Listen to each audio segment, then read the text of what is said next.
Welcome to Go Mustangs Sports as we take a weekly look at the men's soccer program. And now joining me, head coach John Plevyak. Coach, we haven't talked in a couple of weeks. It's been a couple of interesting weeks. Let's talk about the most recent, though.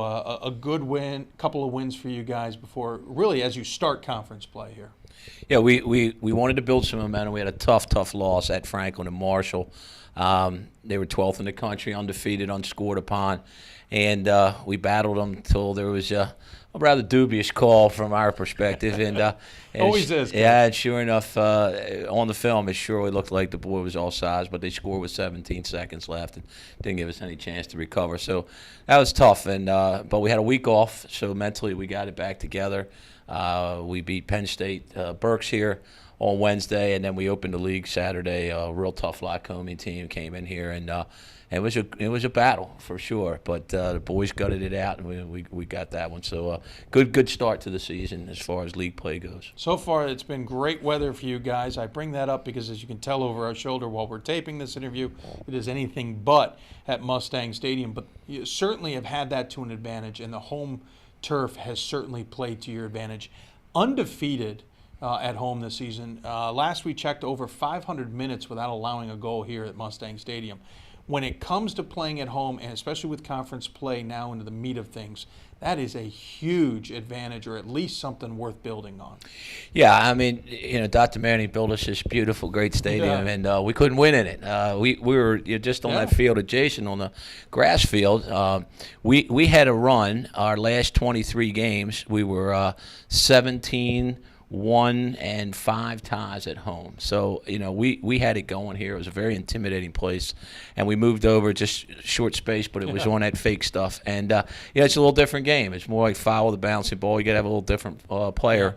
And so it took a year or two to recruit those kind of people that have a little better touch, a little quicker, not as physical of a player. If you on grass, the ball gets away from you a little bit, you run it down quickly and you recover quicker. On the turf, it just gets away from you and you lose possession. So getting those right type of players in here, and one of our goals this year, we were determined to be a strong home team and to get that intimidating factor back. So we're real proud of that. Yeah, it certainly has played well. But it also goes to talk about your defense and goalie play.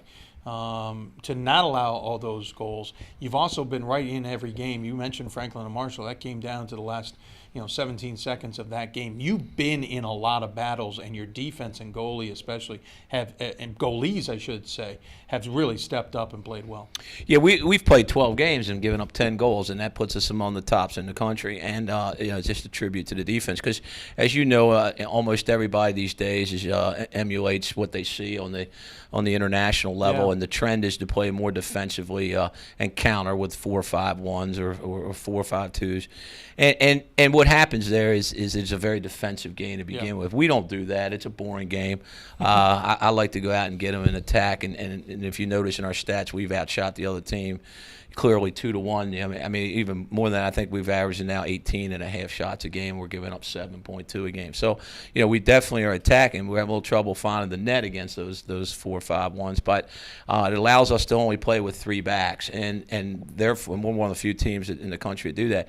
They have to be tough individual defenders and good goalies. And the guys have been great. Andy DeLuca was a starter for us, 90-minute man. He goes down at practice with a knee injury, and Ryan Downs steps up, and now he's the 90-minute man, just doing a great job.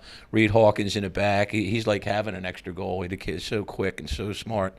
And then Jake Bond's a senior. I mean, those guys, along with Casey Hershey and Pat Carey in goal, have just been fantastic. And of course, we should point out that communication is key there too. Obviously, with 3 backs and a goalie, you have less than maybe a 4-1 type of setup. You got to be more communicative, and of course, the midfield's got to come back and help as well. So certainly, a lot of things clicking for you guys on the defensive end. Yeah, absolutely, and we're now in that rhythm. In front of those guys are some really strong defenders as well. Andrew Garner's having a great year. Nico Garcia, just maturing and blossoming into an outstanding player.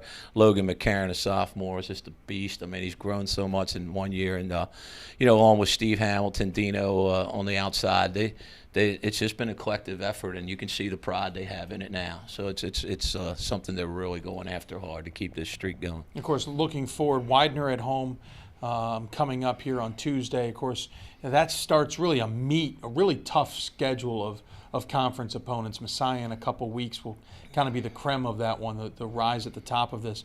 How's the team adjusting? How are you getting this team kind of focused on this is going to be tough every single game for the next couple of weeks? Well, I think we're still young. I mean, we only have 4 seniors, but I think we have a lot of players back, sophomores and now juniors that have seen the battles. I mean, we've only been in this conference 1 year. It's so much tougher top to bottom than the CAC, in my opinion. And so the guys were used to maybe 3 or 4 games a year. We didn't have to play our best, but we still have a chance to win. Where here you can't let all up one day, and I think we learned that lesson the hard way last year. That every game's a war. I mean, picked in the preseason poll for whatever that's worth by the coaches, last and second to last were Hood and Lockcomb. I mean, Lockcomb comes in here with one of the toughest teams and defenses I've ever seen. I mean, they were just so organized and played so well. It was very difficult for us to get that goal. And then Hood opened their season by beating Arcadia 3-2 in overtime. So there's not an easy game here, and I believe that the guys now understand that, and we don't look past Tuesday. It's just one at a time. With our goal still being to get in that championship game. So, we'll deal with the Messiahs and Elizabethtowns when they're next on our schedule. But right now, it's just focus on why. And of course, it's important because you want to position yourself as best in the tournament as possible as well, for at least to play at home if you can, if not to play at home as long as you can.